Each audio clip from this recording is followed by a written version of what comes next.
Hello, good morning, good afternoon, good evening, wherever you are in the world, and welcome to another episode of Amazing Worlds, where today I'm going to be exploring the really astonishing, incredible, outstanding, amazing, and completely horrible world of the Cthulhu Mythos. Cue in, intro track, thank you Ben.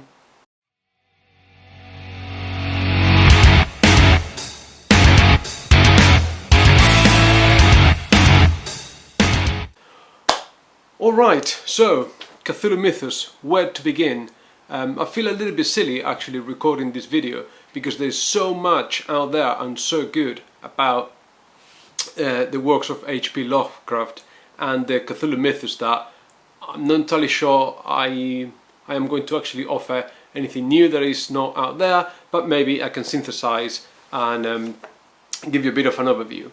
So the Cthulhu Mythos was created originally by American writer H.P. Lovecraft, Howard Phillips Lovecraft. He was a very peculiar personality, and most of his works were actually published in pulp magazines of the time. We're talking late teens, 20s in the US. He was a recluse for most of his life. He was married for a brief period of time, raised by his aunts, moved to New York when he got married, but that ended in divorce, and moved back home to Providence, where he lived most of his life and eventually died of cancer. Got very little recognition during his lifetime, and it was posthumously when one of his collaborators, August Derleth, created Arkham House, a publishing house, to compile and republish his works, that he gained recognition. Now, the creativity that Lovecraft displayed throughout his writing career was incredible. I mean, these days, as soon as you are a little bit into alternative pop culture, you've heard of Cthulhu. I mean, it's been featured in so many computer games through the years, like Alone in the Dark and many others. It was featured in a South Park episode even. What else is permeated into popular culture? The band Metallica has got a song called The Call of Cthulhu, which is a direct reference to one of Lovecraft's stories. Movies, there's been a lot of movie adaptations. On the main, they've all been absolutely terrible, and I would actually avoid at all costs. The only possible exception was an American-Spanish production. I think it was called Dagon. I'll leave a link somewhere in the description. That was actually a decent enough adaptation, but the rest, Herbert West Reanimator and all its sequels, were absolutely terrible. And then Guillermo del Toro, the Mexican director, was going to create, produce, write and direct a movie based on Lovecraft's great story At the Mountains of Madness. It went into pre-production and eventually never happened, and I'm really gutted because I would love to see someone do justice to Lovecraft's stories into film. But anyway, so where to begin with the Cthulhu Mythos? One thing you need to know is that actually no one owns the rights to Lovecraft's works anymore. They are out there in the public domain. You can find all his published works for free online without any copyright infringement. There's a couple of websites. I'll put the links in the description below. So if you don't want to spend your money, you can check them out. However, you can you find his most of his works in different compilations. So I've got all his works in these three books by Penguin. You can find there. I have seen a really cool hardback omnibus edition that you can find online, I'm sure.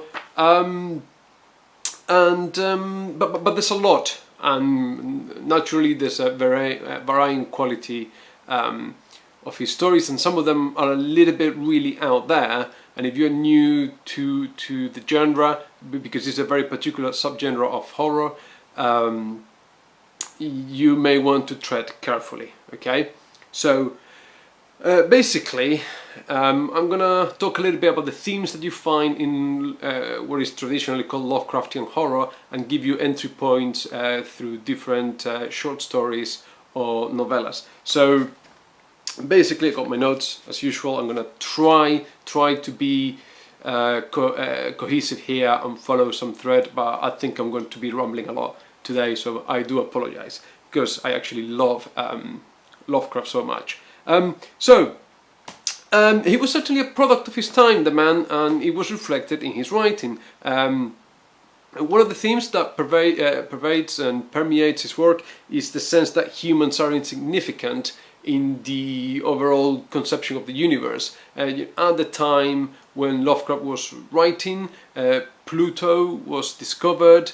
It was only very briefly before, around his time when he started writing, that Amundsen led the first expedition to the South Pole. So we were even discovering our own planet, and clearly something like Amundsen's trek to the South Pole would have influenced his work at the Mountains of Madness, which I wouldn't recommend as a first entry into Lovecraft. Another one of themes is the sort of unescapable damning traits of heritage. So there is something negative passed on through generations, and there's a sense of unescapable doom. And the good stories for these are The Alchemist. I was listening on audiobook the other night when I went for a run, and also another one called Facts Concerning the Late Arthur Jermyn. And so those are good stories to get into, and certainly The Shadow over Innsmouth. That's one of the best Lovecraft stories, and that's what the movie Dagon was based on that I mentioned earlier. Another factor that I think influenced his writing a lot was the interpretation of dreams. Freud's work on the interpretation of dreams had only been published about 20 years prior, and if you think about how long it takes for these things to disseminate into the popular consciousness, and at the time with the communication and the media available at the time, the significance of dreams plays a big part in Lovecraftian horror. And there I would recommend reading Beyond the Wall of Sleep, and maybe The Adventures of Randolph Carter, but that's a little bit more out there as well. Obviously, the big thing for which Lovecraft is known is the creation of these ancient deities that populated Earth millions of years before the first appearance of life as we know it. So Cthulhu himself,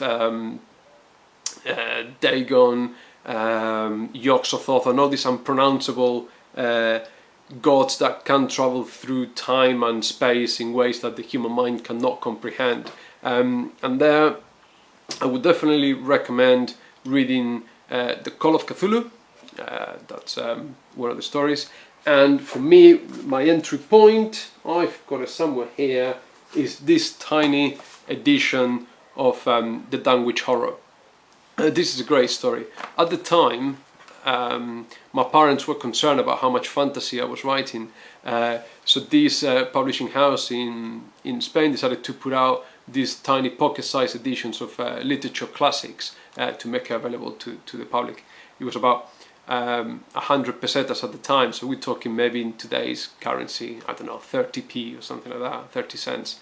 And my parents gave me this 100 pesetas coin, hoping that I would come back with something a lot more highbrow, and I found this fantastic edition of the Dunwich Horror, which I loved, and I think is a great entry point into the Cthulhu Mythos.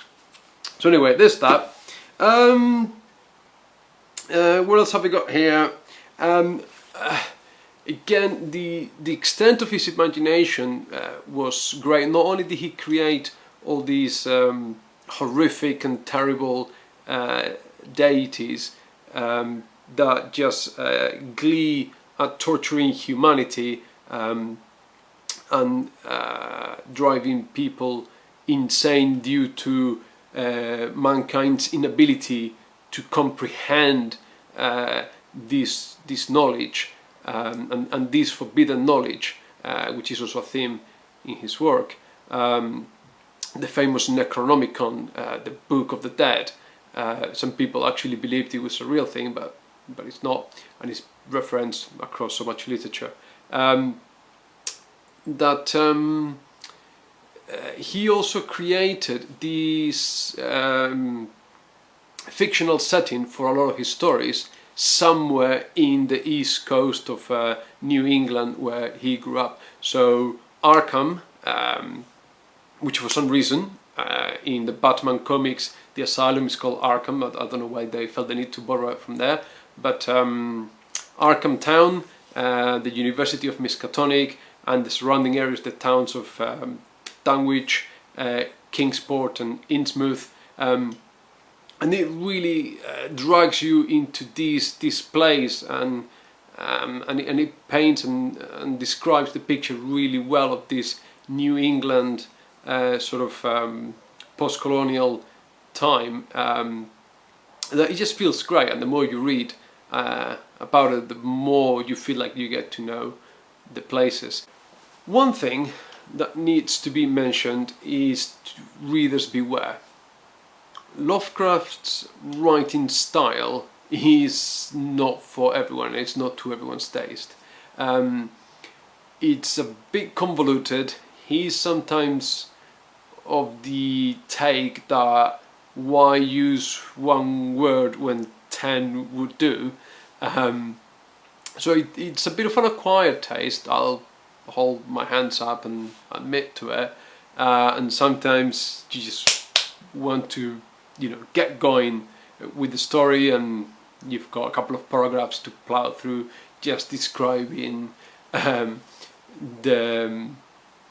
was the word he uses all the time to describe the moon? Just describing the gibbous moon.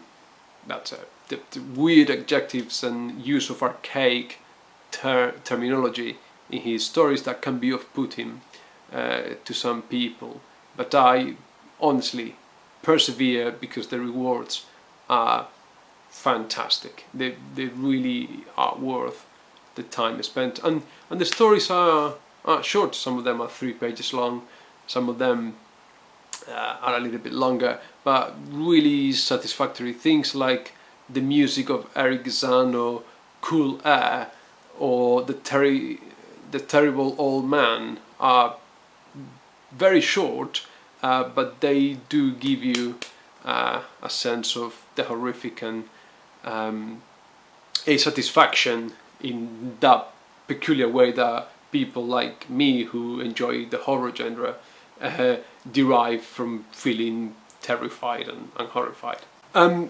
Yeah, and definitely reading Lovecraft, I can genuinely, hand on my heart, say I have truly felt scared reading some of his stories. Honestly, on your own, in bed, at night time. For me, the first time I read In the Vault, I was uncomfortable switching the light off and going to bed. I mean, it is truly horrific, fantastic. If that's what you're looking for, it'll give you a thrill worth every penny. So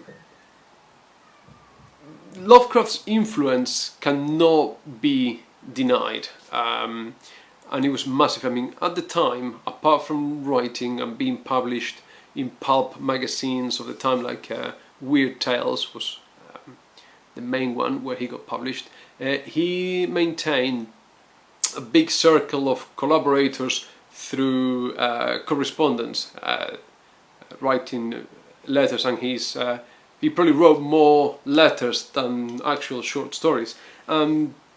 People that are included in his circle of collaborators are someone like, check my notes, I mean I know this, but when I get it right for you, someone like Robert E. Howard. He was the creator of Conan, and I have actually found online some crazy theories that the universe of Conan is actually shared with the Cthulhu universe because of reasons. I'll probably leave a description or a link below. Robert Bloch was another one of his collaborators, or Robert Bloch, I suppose, better known for being the writer of Psycho, the famous horror movie directed by Alfred Hitchcock.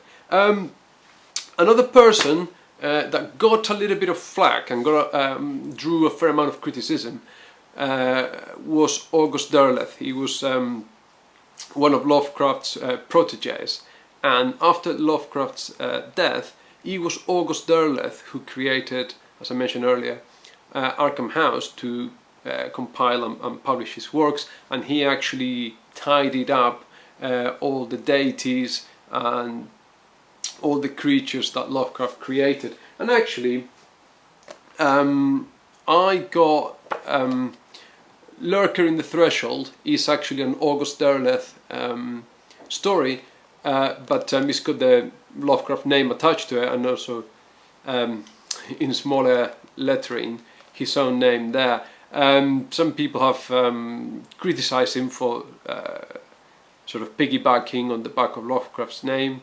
but his stories are a good addition to the mythos, and they are certainly entertaining. And if you like that subgenre, I'll recommend checking out Lurker in the Threshold by August Derleth. A lot more other people have written in the mythos setting. In the 60s, Ramsey Campbell, inhabitant of the lake, introduced new deities. Ramsey Campbell, the most accomplished horror writer, but his first published work at the tender age of 16 is incredible, and I really recommend Inhabitant of the Lake. And if you really want to continue there, I mean, there are people still in this day and age who write in that mode, or maybe they've tried to bring a more modern take on the mythos, and you can find compilations of short stories like this one here, New Cthulhu. People like Neil Gaiman, Caitlin Kiernan, Kim Newman, big names have been writing. So there's a lot to sink your teeth into. I found this at my local train station. Clark Ashton Smith. He was another one of Lovecraft's circle of collaborators, and not this one though. These are all kind of set in space. It's a weird sci-fi with monsters. I didn't do it for me, but I'll be checking his work later. Another one of Lovecraft's collaborators was Frank Belknap Long, who added his own bits and pieces to the mythos, just like everyone else did. And from this author, I would really strongly recommend reading The Hound of Tyndalos. That story is just great. I don't want to spoil anything, but if you like, it's monster horror, but it's not werewolves, it's not Frankenstein, it's not. One thing that really sort of got to me when I first read the Dunwich Horror is the nature of the nature, the lack of nature of the monsters.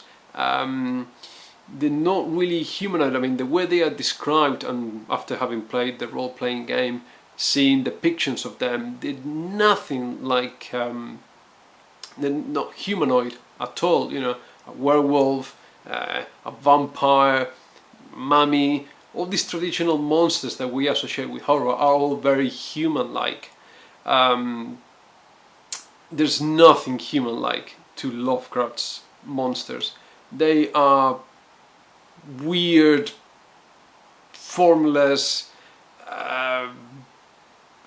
beings made of strange matter that eventually dissolve into a mass of, I don't know, some sort of jelly thing, and that disappears, and no one really knows what happened there. Really, no one ever believes the protagonist of the stories, because there is never any evidence or trace left of events that took place, and just the description themselves are weird and strange, and it's really hard to imagine in your head what he's describing, because there truly, at the time of writing, was no comparison element that anyone could draw from what he was writing.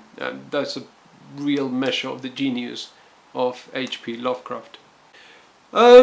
So overall, that's it. I know there's a lot to touch on, but I think I've given you some entry points into his works. I've pointed out in the direction where you can find them very cheap. And there is one thing I'm not going to shy away from, and it is the racism founded accusations directed at Lovecraft. But you find that more in his private correspondence than you actually do in his writings. I mean, I read all his works, both in Spanish and in English, as a teenager, as an adult, and to find the racism you have to, I'm not going to say that you have to actively look for it, but it's quite underhand, and it's not overt. I mean, he wasn't a KKK member. I'm just saying that he was a product of his time, and some people really dislike him or dislike his works for the person he was. And for me, I think I'm a firm believer in separating the art from the artist, and I'm actually going to let Jack Lemmon explain it in a better way than me. Go. I called Mama. She was so happy she cried. She wants you to have her wedding gown. It's white lace. Yeah, that's good. I can't get married in your mother's dress. She and I, we are not built the same way. We can have it altered. Yeah, no, you don't. That's good. I'm gonna level with you. We can't get married at all. Why not? Well, in the first place, I'm not a natural blonde. Doesn't matter. I smoke.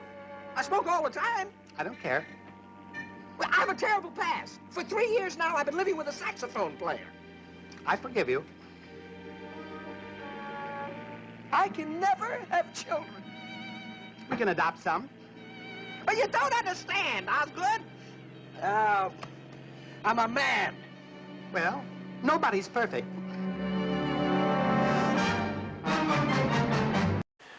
And this is it, isn't it? Nobody is perfect, okay? I haven't seen many people burning the millions of records that Michael Jackson sold. I still listen to his music, still enjoyable, and as I said, I do separate the art from the artist. I think that's necessary.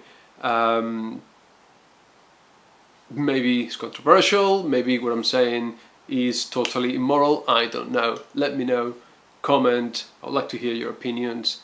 But as the parent of mixed race children, I've got no issues whatsoever on my children when they grow up picking up my H.P. Lovecraft books and read them, and I will actually probably encourage them to do so, because if horror is your thing, you definitely cannot